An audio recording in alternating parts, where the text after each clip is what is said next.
Okay, we're going to skip ahead from where we uh, usually start the narration of the trip by going to the Bohemian National Cemetery on Pulaski Road.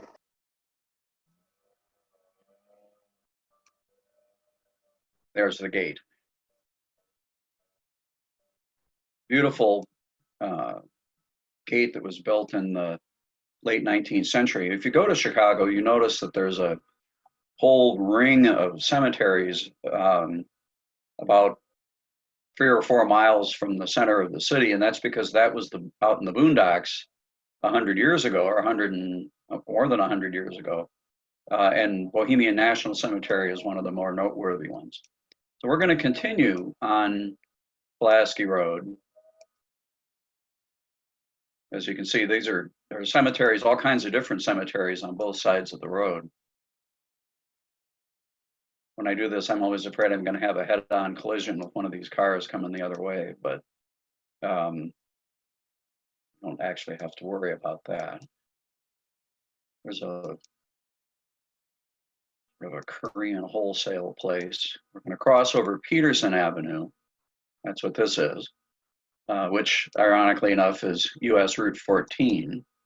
And we're going to stop at a church that we used to pass this by every time we took the field trip, and I would wonder what it is.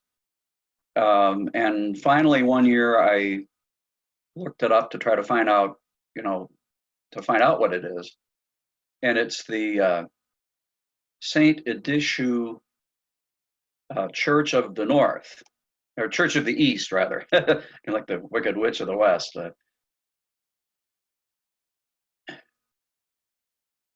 And it's it's an Assyrian Christian church. One of the things that we have to realize is that Christianity never left the traditional Holy Land, and then there are some very, very old Christian denominations that trace themselves all the way back to the apostles, and this is one of them. Now, it's mostly a refugee church today, especially with all of the issues going on in Syria and Lebanon. But there's a fairly cohesive community there. And one year when we went by this church, one of my students piped up back in the bus, said, "This is my church." And it turns out that I had this student, and then I had his sister a couple of years later, also in race and ethnicity. And they had some interesting things to say about being a member of a small community like that, especially with the issue of marrying outside of the ethnic group. It's hard when there aren't that many people in your ethnic group. Okay, so we're going to continue up Pulaski Road to Devon Avenue, which is the dividing line between Chicago and Lincolnwood at this point. There's the traffic light coming. Turning on to Lincolnwood is, at least today, is predominantly Jewish and Asian. A lot of people of Asian background have moved into some of the more traditionally Jewish northern suburbs like Skokie and Lincolnwood. What often happens is that if the ethnic composition of a neighborhood changes, but the churches and the stores and the restaurants stay often for many years after the departure of the people who actually live there. And what we see on Devon Avenue is several synagogues, Jewish places of worship. Is this one of them?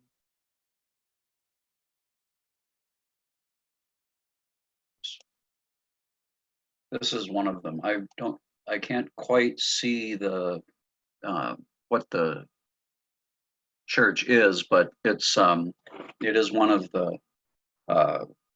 You can go back to the map, but this is a temple. You can see the billboard that they always have posted there, showing the American flag and the Israeli flag. One of the really interesting issues that we're dealing with in our country these days is the whole question of, is it anti-Semitic to oppose the policies of Israel?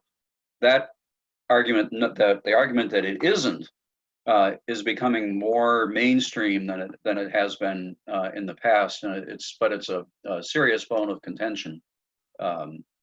nevertheless. All right, we're going to continue on Devon. And I go a little faster here. That was Lincoln Avenue. Now I'm going down the wrong side of the street. Ah!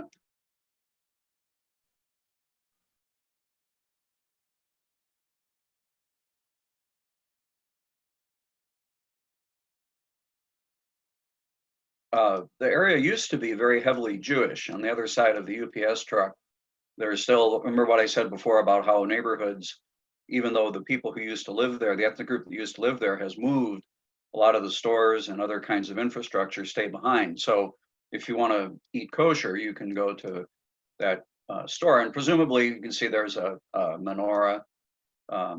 Picture was taken in August of 2019, but there's one at parking lot there. Let's see what got here.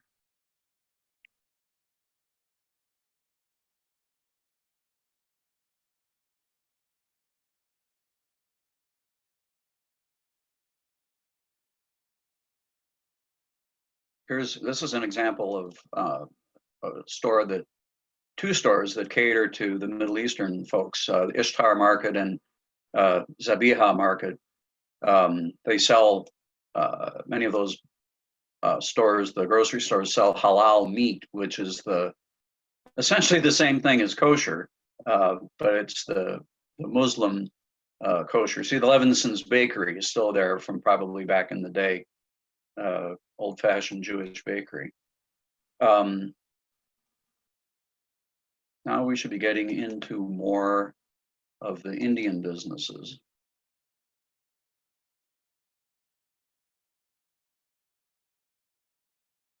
Again, in Chicago, you have all kinds of things. You have a pharmacy that apparently is run by, or at least caters to a Greek population.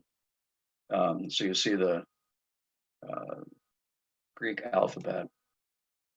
Here's another grocery store. So you can almost see in the screen that it says halal.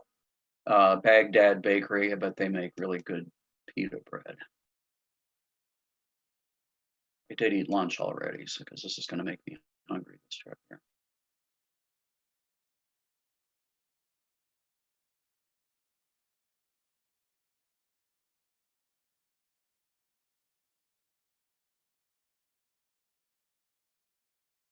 So here's a jewelry store that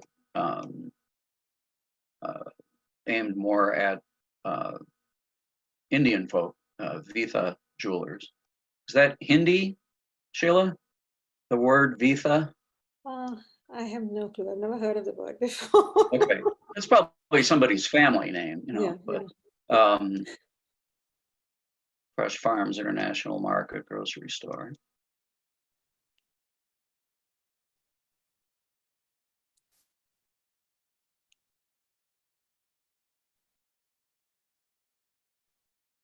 I can see some Indian names now.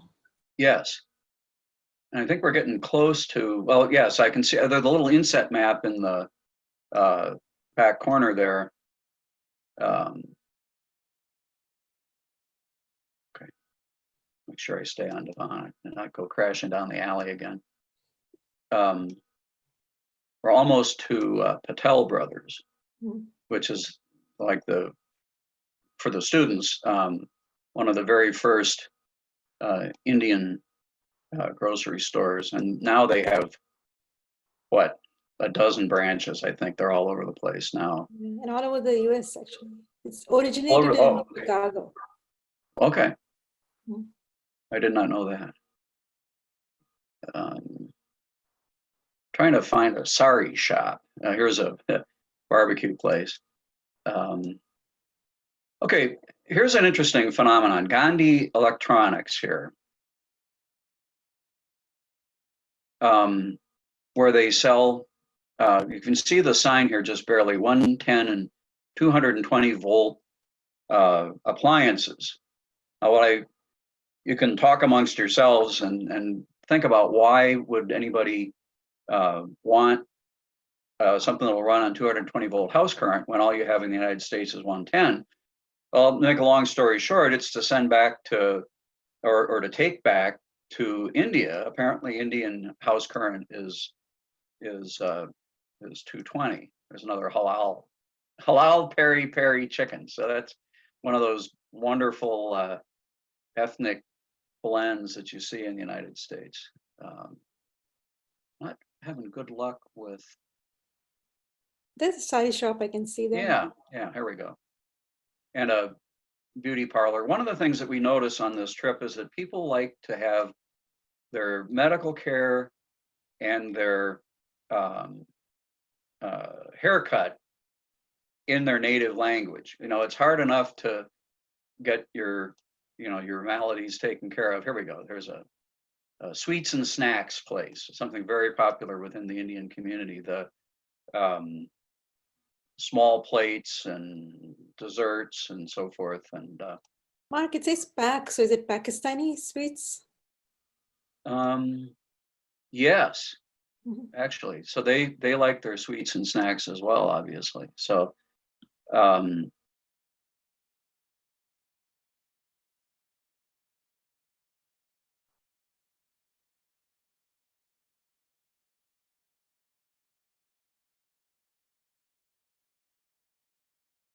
another electronics store, another Pakistani store. The Pakistani presence has become more noticeable over time. Here's a Indian grocery store. Basmati rice, dal. Yeah. I can tell that we're getting a little bit out of the Indian neighborhood now. Actually, I have a photograph of Patel Brothers, and I'm going to call that up now. Patel Brothers grocery. So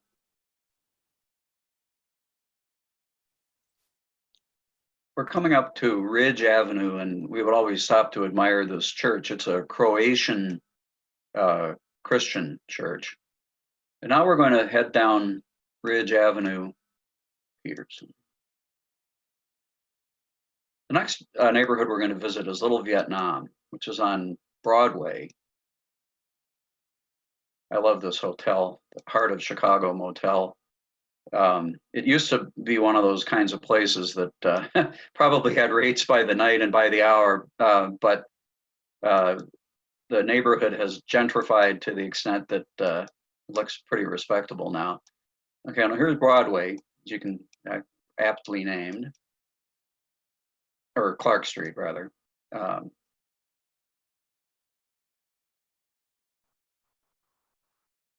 So who were the people in this neighborhood before the Vietnamese?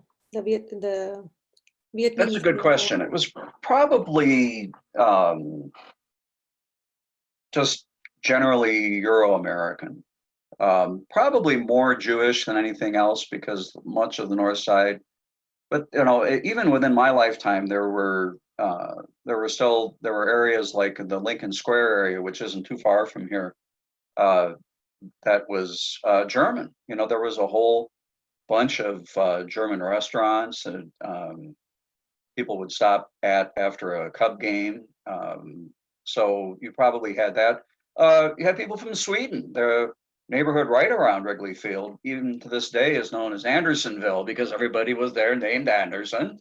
And again, the people left, but there's still, I think it's still open, Ann Sather's restaurant where you can get lingonberry pancakes and things like that. So it would have been a Euro-American restaurant. So we're turning on to Argyle Street, which is the main street of Little Vietnam. And there are about 8 places in this short distance where you can get pho, the national beef noodle dish of Vietnam. Stopped there after a ball game with my son some years ago and had probably the best pho, but everybody has their own favorite. So people argue back and forth whether tank noodle, and yes, that is inspired by the war. Also, Ba Li Banh Mi restaurant, the first place I ever had the wonderful Vietnamese banh mi sandwich, which it's almost enough to give colonialism a good name because it's a mixture of French and Vietnamese It's a baguette, but it's made with rice flour, so that's already a cultural blend. It has pate, head cheese, and mayonnaise, which that reflects the French influence. And then they put a pickled salad of daikon radishes and cilantro and jalapeno peppers on top. So you've got crunch, you got spice, it is the bomb. There's a donut shop in Algonquin called Roland Donuts that is run by people from, I think, from Cambodia, and they serve banh mi sandwiches, and they're quite good. Okay, so what you have here is a lot of places really close together. 888, those are lucky numbers in Vietnam, Vietnamese culture. Another restaurant. They did an interesting urban experiment in parking to try to manage both the auto traffic and the sidewalk traffic. They've there's no curb, there's no demarcation between the street and the sidewalk, which is kind of weird to me, but apparently all of the cool kids are doing it these days in different urban areas. Again, grocery store, tea, cafe, and note the pagoda style roof on the L platform there. The world's most expensive, or America's most expensive gas station. So this was in June of last year. Regular is $3.49 a gallon. I don't know why it's that expensive, but every time I've gone by there over the years, it's always been really expensive. Okay, what we're going to do now, and we'll take a little break. This is Lakeshore Drive. We're going to step into our magic machine and transport ourselves all the way down to Chinatown on the south side of Chicago. So through the miracle of Google Street View in Chinatown, as you can see, there's a red line stop right there at Cermak Road. We're on Wentworth Avenue, which is a north-south street. We usually would park the bus actually right here, hoping, because there's no way we could get it into the parking lots. I start out by mentioning that there's a really excellent noodle house right here that my wife and I stopped at when we were here. There's also a Chinese food court in this building in the, what do they call that? The Richland Center, Chinatown Food Court.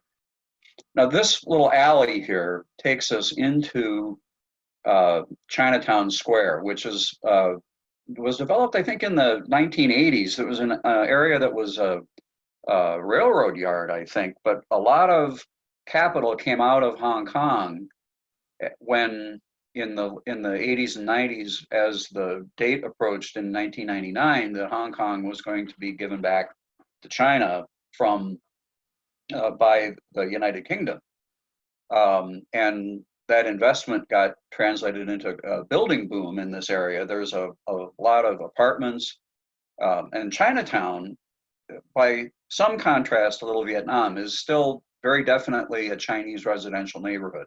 Lots and lots of people of Chinese ancestry live in this neighborhood, and it's been a Chinatown for probably a century. The sort of the old part of Chinatown. There are many, many excellent restaurants. We probably can't go in there in Google Street View because that, by definition, it keeps you out on the street. But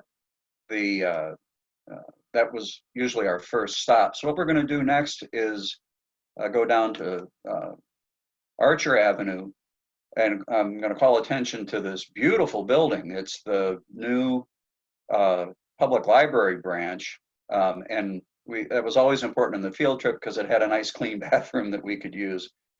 Chinatown is not traditionally known for having excellent clean bathrooms. Plus, a lot of them, they say it's only for customers, which is, that's not unusual.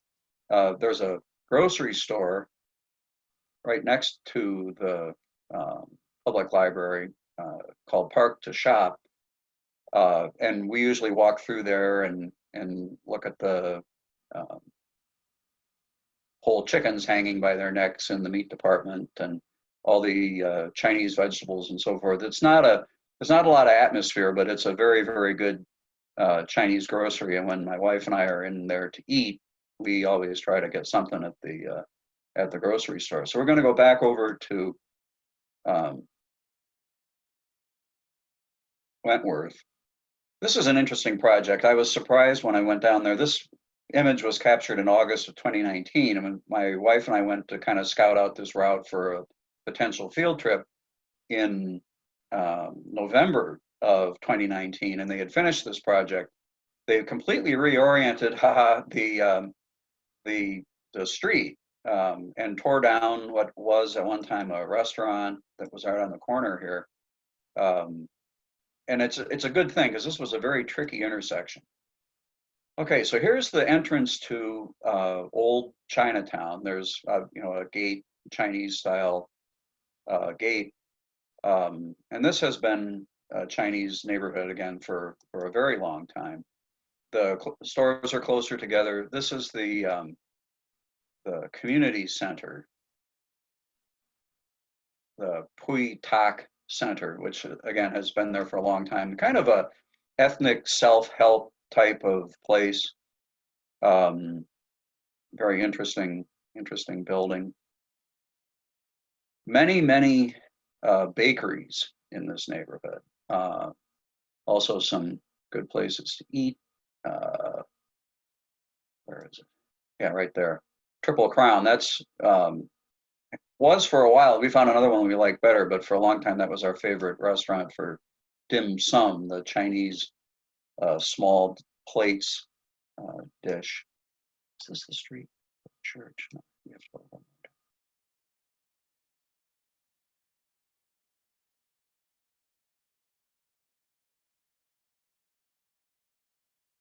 A lot of noodle houses and food markets.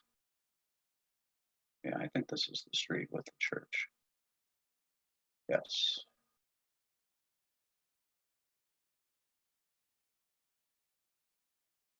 Interesting story. It's a Saint. I'm going to look on my own picture here for a quick moment. Oh, did it again. Wrong.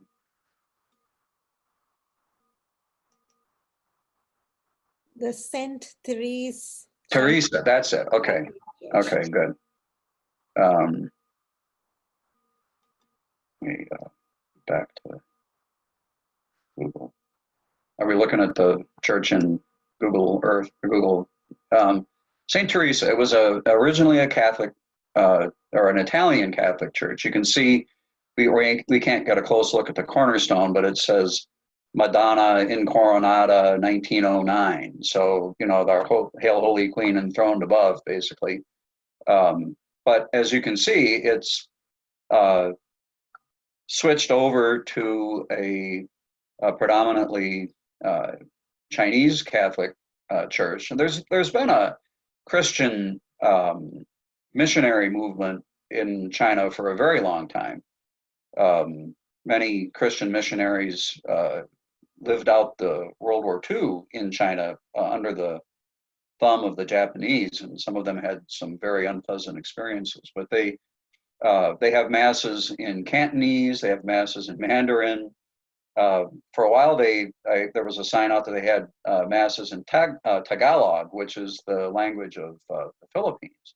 So we see this pattern of ethnic succession again, just as we've seen in Devon Avenue, and we saw it in Little Vietnam. Now we see it in Chinatown as well. So let's go back out to Wentworth. And this truck is in the way. Nothing we can do about that. But we would go into this place here, Chiu Quan, which is widely regarded as the best bakery in Chinatown. The last time that I was there with students, we had a particularly adventurous group, and they really enjoyed the bean paste cakes and lotus paste puffs and moon cakes and all that other good stuff that that you find in a Chinese bakery. But they also have, as you can see on the sign, they also have dim sum. So you can get, it's a limited dim sum menu, but you can get dumplings and things like that that are more traditional lunch fare.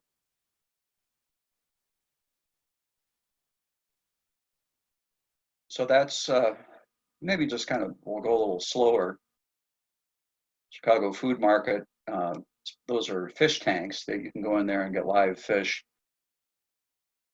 We were there one time for the field trip actually, and the live fish truck from Arkansas was making deliveries, and we've seen that truck maybe 5 or 6 times over the years.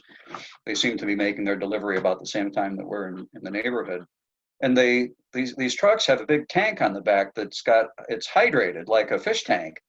But there was a gentleman up on the deck of the truck with like old-fashioned ice tongs taking these big catfish out of the tank and tossing them into a huge plastic garbage can that was sitting on the sidewalk. And one of them escaped. It rimmed the garbage can and goes, it's flipping its way down Wentworth Avenue. The guy goes and picks it up. That was, you can't, that was worth a cover charge and a 2-drink minimum to watch that show.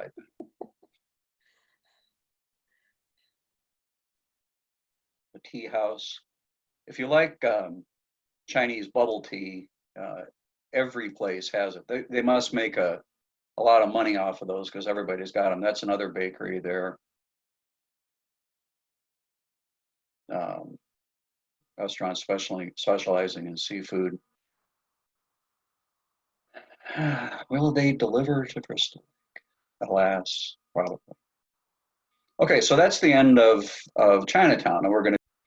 Okay, so what we're going to do now is zoom in to 2 neighborhoods. We can see where they're located on the map. That's actually kind of nice, something that we couldn't do really before when we were going live, is to visualize in space where we are. We're 8700 South in a neighborhood called Chatham. It was developed after World War II, really. I'm not sure there was much there before that time, maybe even farmland, I don't know, but it was, from the look of the houses, it was a post-World War II neighborhood and briefly inhabited by white people, but not for long. It was, as the process of neighborhood change that you've been studying took place, there was an influx of African Americans. And when I lived in Chicago, when I was in college, which is very, well, 50 years ago almost, Chatham had a reputation among African Americans in Chicago as being a little bit snooty, a little bit bougie, as they would say. Nice houses, doctors, lawyers, business people, school principals, and so forth lived in that neighborhood. And even more elite was the next neighborhood here, where it says Marinook. Marinook is essentially the same thing as Chatham, but down here, Calumet Heights is the official name of the neighborhood, but it's referred to informally as Pill Hill. There are many Pill Hill neighborhoods in American cities. It's wherever the doctors live. That's why they call it Pill Hill. And in this case, there actually is a hill. Chicago's pretty flat, but there actually is a hill in Pill Hill. I chose these neighborhoods because they defy the stereotype of African American neighborhoods that you get through movies and the media. And I want to emphasize to people that there are, especially to white people, that there are millions of upper working and middle class African Americans, and they often live in places like Chatham and Pill Hill. Okay, it's the end of my get off my soapbox for a minute. Let's go down to 87th Street in Chatham.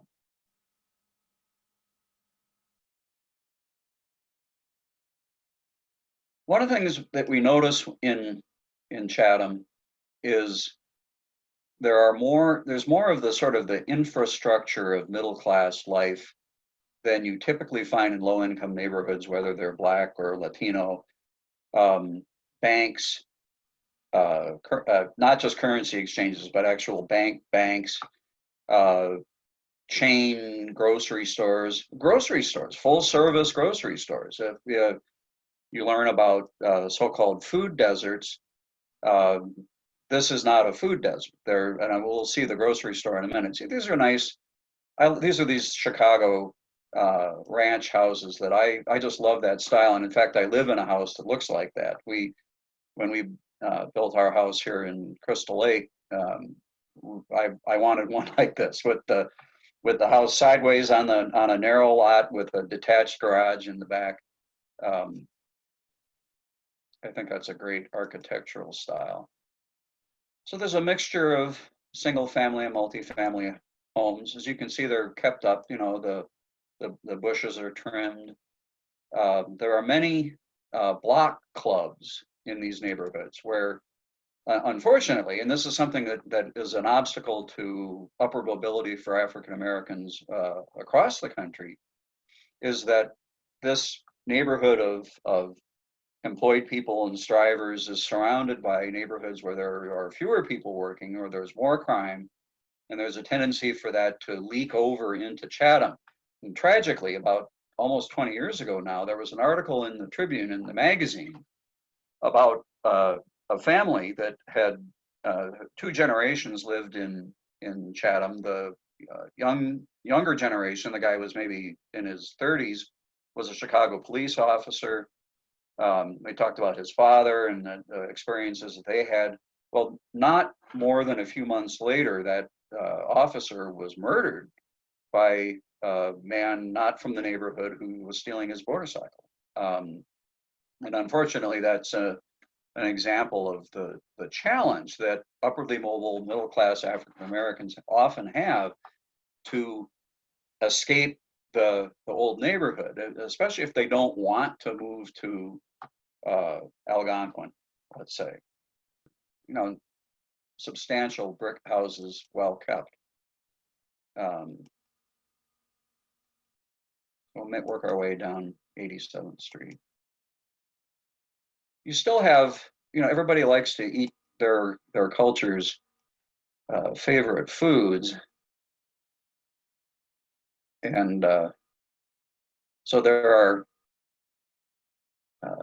chicken places and so forth in this neighborhood as well. So here's a bank with a drive-through ATM, a nail parlor, dollar stores, just like we have in, there's another bank, a dollar store. This neighborhood is, here's a freestanding chicken and seafood place. This neighborhood is very close to Chicago State University, which is student body there is predominantly Black. One thing that I've noticed, just because I'm obviously a foodie, is the popularity of Jamaican restaurants in African American neighborhoods, and also some outright African restaurants. And here's one that specializes in jerk chicken and probably jerk pork too. Good stuff, nice and spicy.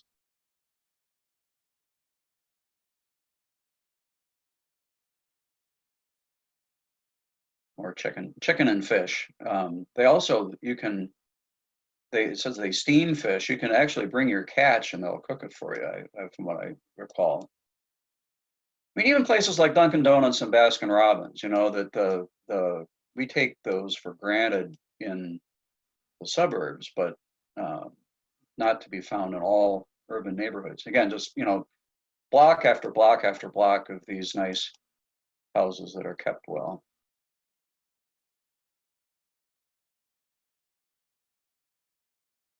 There's a block club sign right there. Again, we probably can't get close enough to read it, but it basically says, we've got eyes on the street.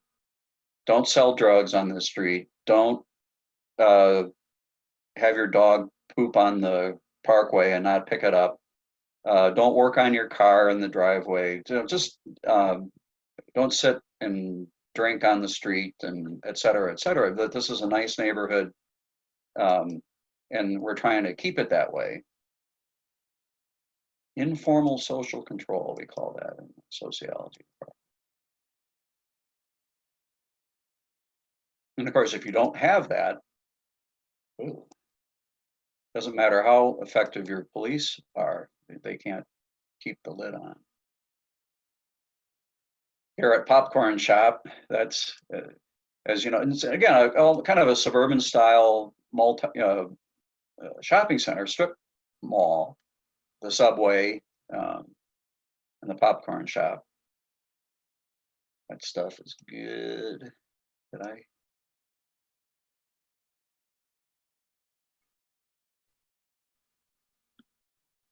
This is a historic building on the south side. It's the home of Travis Realty. One of the other issues that has had a powerful impact, negative impact on the ability of African Americans to build wealth has been their systematic exclusion from the real estate market. There have been many really good books written about this, even right up to the present day. Access to mortgages, access to the housing market. You know, back in the 1950s, they didn't have Zillow, where you could go and find out everything about a house that's for sale and then call your realtor. You had to have access to a realtor who then in turn had access to the multiple listing service and could tell you what houses were for sale in a given neighborhood and how much. The National Association of Realtors was almost entirely white and didn't deal with blacks, and even their code of ethics said it was unethical, they said, for a realtor to sell a house in a white neighborhood to black people.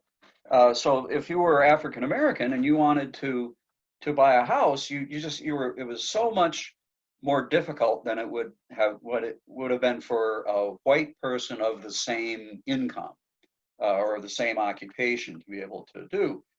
Well, Dempsey Travis was one of the first, or maybe the first, African American realtor in Chicago. He didn't have an office, or he had maybe, he worked out of his house.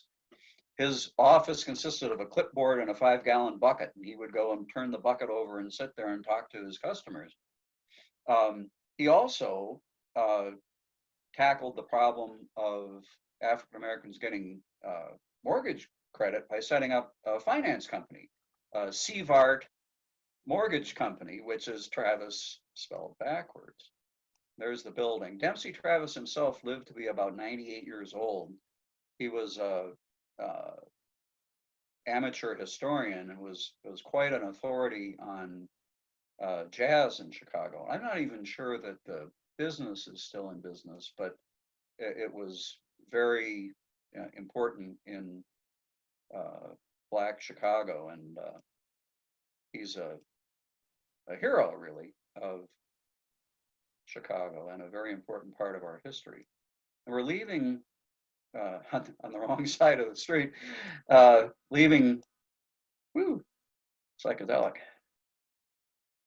Chatham. We weren't able to look at this building. I'm pretty sure this is it. It's because of road construction, and we were there before. It's the studios of WVON radio. As you may know, a lot of the old radio stations in Chicago, the call letters actually mean something.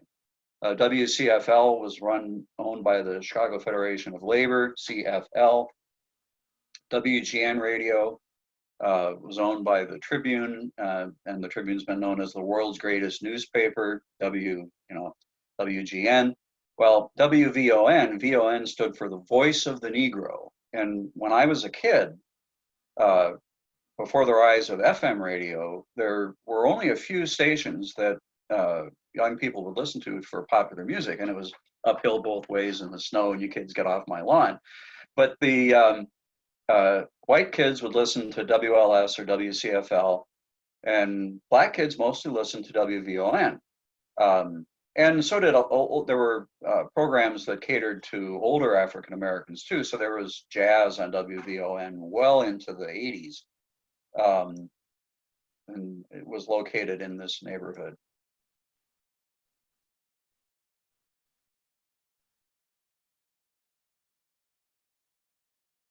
So we're making our way now to Stony Island Avenue.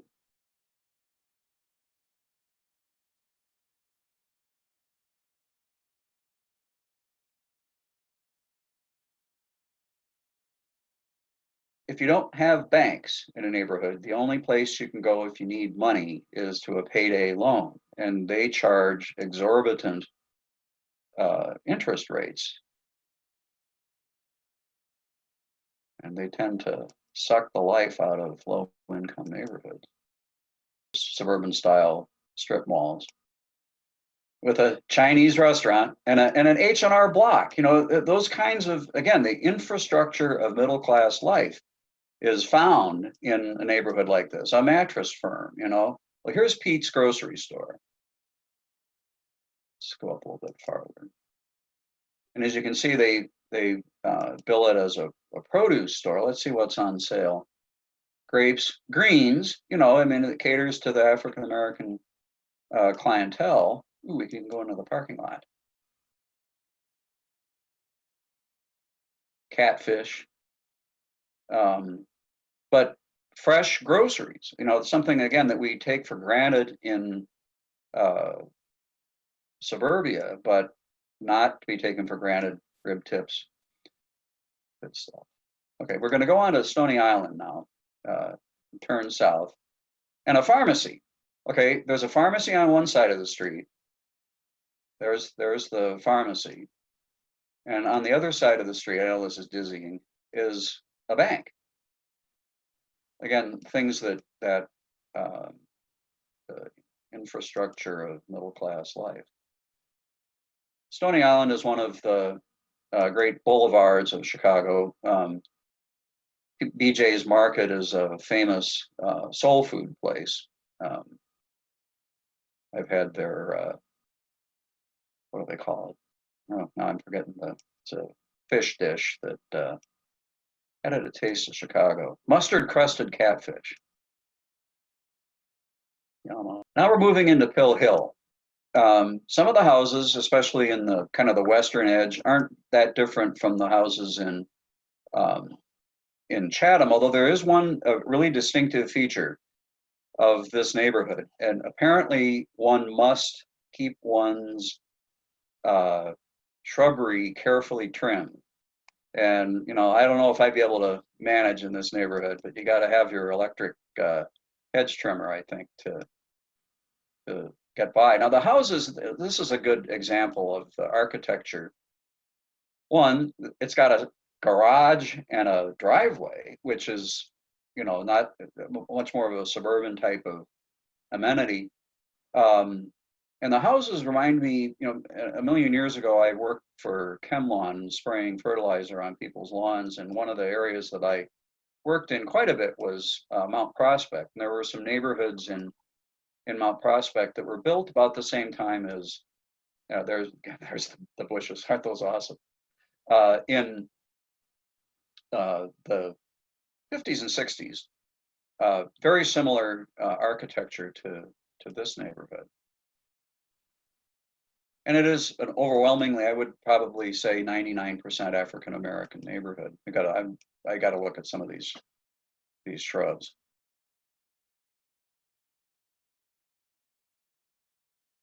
We usually come up a little ways here and turn to the south. And you'll be able to see the actual, why they call it, it's accurate to call it Pill Hill. This is actually uphill.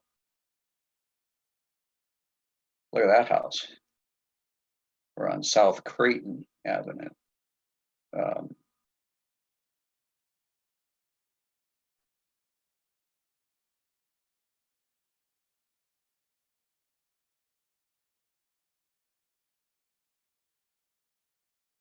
Very much contrary to the stereotype. Somebody's out there mowing their lawn.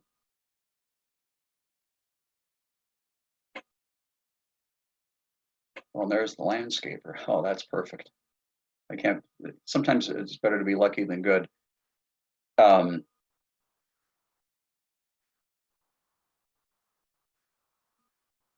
did the landscape truck go?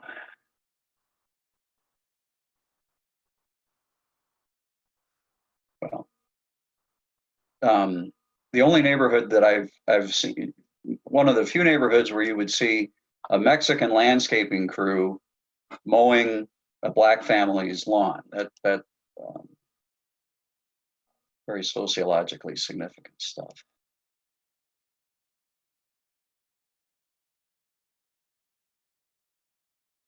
Okay, we're now going to visit Little Village, which is one of my favorite places to visit in Chicago. Students seem to enjoy it as well. It's been called Little Village for a long time, all the way back into the late 19th, early 20th century, when a lot of people who lived there had come from little villages in Bohemia. It was an Eastern European neighborhood. And over the last 30 years or so, maybe even longer than that, it's become a predominantly Hispanic neighborhood, mostly people of Mexican ancestry. And now it's people who came from little villages in Mexico. It's sometimes known in Spanish as La Villita, meaning little village, or just 26th Street or Calle 26, or South Lawndale. It has a number of different aliases. But again, we see the history of ethnic succession, the story that really comes out when we go on this trip. Now we're on the near what we would describe as the near southwest side. We would take the Stevenson Expressway to get out to the neighborhood and get off on Kedzie Avenue and come up to Little Village. So we're going to go to kind of the heart of Little Village, the intersection of Kedzie and 26th Street.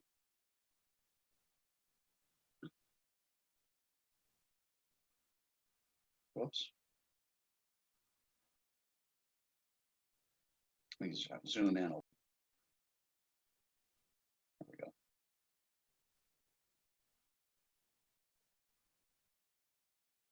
Here's 26th Street. We don't, we usually turn, we're farther west when we make our turn on to 26th Street, and you have to kind of look back to see this, but now we got to take a good look at it. The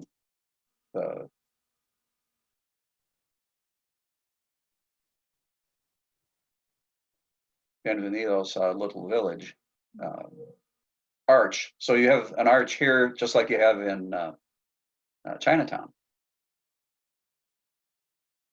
I read somewhere a few years ago that the city of Chicago gets more sales tax revenue from 26th Street than from any other shopping district in the city besides North Michigan Avenue. And I can believe it, because you've got everything. You've got furniture, libreria, you've got all kinds of grocery stores, gas stations, food, or zapateria. You've got all kinds of Mexican ice cream parlor. That's something you don't see, although we're seeing the Mexican ice cream parlors, but this is a cremeria, which is really kind of, it's a cheese store basically, you know, and an enduring theme on this field trip is sending money home. When we did the bus field trip, I would ask students to see it in how many different languages can you send money home, and you see this in Little Village as well. Get your car fixed. There's lots of medical establishments.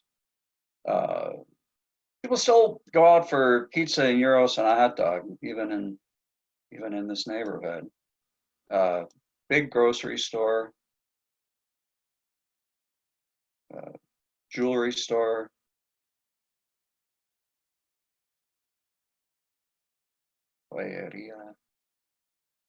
Big Mexican restaurant.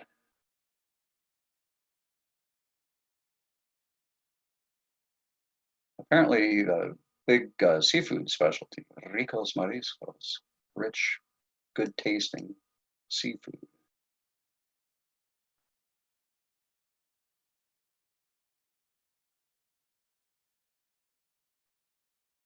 But I'm not seeing, oh, okay. And one of the things that you see in any Mexican neighborhood is the street vendors. Here's that looks like they sell elotes with the Mexican corn on the cob. Some of them specialize in drinks. We would always go, here's another cart. We would make the trip in the fall, and they would often have champurrado, which is a variety of atole, which is a drink that's made with corn. And it's got a kind of a thick texture to it, grainy texture. School uniforms, things for baptisms and first communions. You like to get a lawyer who speaks your language. So here's a abogado.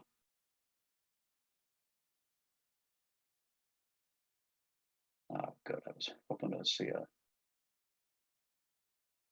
quinceañera store. There's a lot of dress shops in the neighborhood, just like there are sari shops. So I'm I can't resist. I'm sorry that we didn't get a good look at a sari shop on Devon Avenue, but we'll have to work on that. More vendors. You also have a lot of stores on 26th Street that sell Western wear, boots and cowboy hats.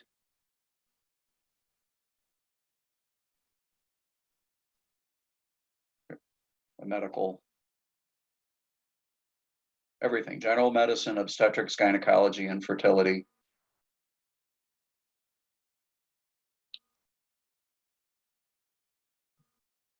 Yet you still have Zemsky's Family Fashions. Look at that neon sign, boy, they don't make them like that anymore. But in a bookstore, Spanish bookstore next door, I'm guessing that that Lemsky's has been there for an extra special long time. 8 years ago, I think, because it looked like it had a clean restroom, and we were about ready to head back to Crystal Lake, and we needed a nice place to go potty. So it was my first experience at a Mexican neveria y fruteria, Mexican ice cream parlor. And they have paletas, the popsicles, and there's a picture of a mangonada, which is with mangoes, and fruteria, mangonada, and they have hot food too. You know, you can get the they call them chicharrones, but they're not pork rinds. It's those of you of Mexican ancestry in the class know what I'm talking about, probably but it's made out of wheat. It's like a waffle, and you put all kinds of stuff on it. You can get the walking tacos and all kinds of interesting dollar store. Everybody's got dollar stores. Somewhere along here, and again, I didn't get the address, is the Chicago House of Live Poultry. And students would always be grossed out, that you don't, yeah, there it is. Ha ha! There we go. Live chickens and poultry. We walked in there one time, and boy, does it smell horrible in there. But the point is that if you eat meat, it used to be something that was walking around on its hind legs, and somebody had to make it dead, and it probably wasn't a pretty sight. So, if the idea of live poultry that you buy to take home, or freshly killed to take home, grosses you out, you might think about being a vegetarian. If you do eat meat, you really have to kind of accept the fact that something has to get killed for you to eat. But they have ducks, rabbits, chickens, and it looks like, I can't quite make it out on the side of the building, there's a hand lettered, they also have turkeys and ducks, pigeons and quail. Well, there they are in the mural, which is also as some of you know, a great tradition in Mexican culture of public. Okay, one of the things that comes up in a food truck, one of the things that comes up in sociology of race ethnicity is the concept of environmental racism. The idea that you put the the dump, the landfill, the dirty factory, and so forth. That always seems to be adjacent to the Superfund toxic waste cleanup site. Seems to be close to neighborhoods of low-income minority people. Well, this is the Crawford Power Station. It's a decommissioned coal-fired power station. It's called Crawford because Pulaski Road used to be called Crawford Avenue. It's been there for a long time. It is one of those ornate, old-fashioned industrial buildings. It was seen as a case of environmental racism because that big smokestack that you see would drop a lot of, when the wind was right, it would drop a lot of cinders and dust into the little village neighborhood. You can see it's not very far away. So it would get on people's laundry that was hanging out and so forth. And so there were calls by neighborhood activists to close the plant. On the other hand, a lot of people who lived in Little Village worked at that plant. So there were some really complicated issues at stake. Bottom line is that the plant was closed and it was decommissioned, sat empty for some years. And in recent years, the plot of land that it's on was sold to build a warehouse. And they're tearing down the plant. And in fact, it's gone, or there's just a little bit of it left. But you know, you can't make this stuff up. I'm going to move up a little closer. When they knocked that chimney down, their smokestack down, it raised a gigantic cloud of dust. And it wasn't supposed to do that. When they got their permission from the city to tear the factory down, they weren't supposed to, they were supposed to contain the dust. So this giant cloud of dust blew into Little Village, so that even though they were trying to tear it down and put up something that was not as environmentally harmful, they still did environmental harm. So now they're trying to figure out where there are toxic metals in there from the years of it being a smokestack. The other wrinkle, and I wasn't aware of this, is that there are the same neighborhood activists who were concerned about the power plant are concerned about the warehouse because there's going to be hundreds of diesel trucks idling and coming and going and so forth, and that might pollute the air. So, you know, it's almost like, what are you going to do? They're out of the frying pan and into the fire, I guess. When you look at the architecture of that place, it's almost a shame that they had to tear it down. They don't build power plants that look like that anymore. Okay, and that concludes our trip. Basically what we do at this point, when we do the bus trip, is we go down to the Stevenson and get back on and head to Crystal Lake, and everybody falls asleep. So don't you fall asleep in class. We're watching you. Students that, especially if you're not from any of these neighborhoods, that we look on them as exotic neighborhoods, that almost like we're on a safari. You know, we're looking at we're spectators, and we're looking at the weird way they trim their bushes and so forth. But if we look at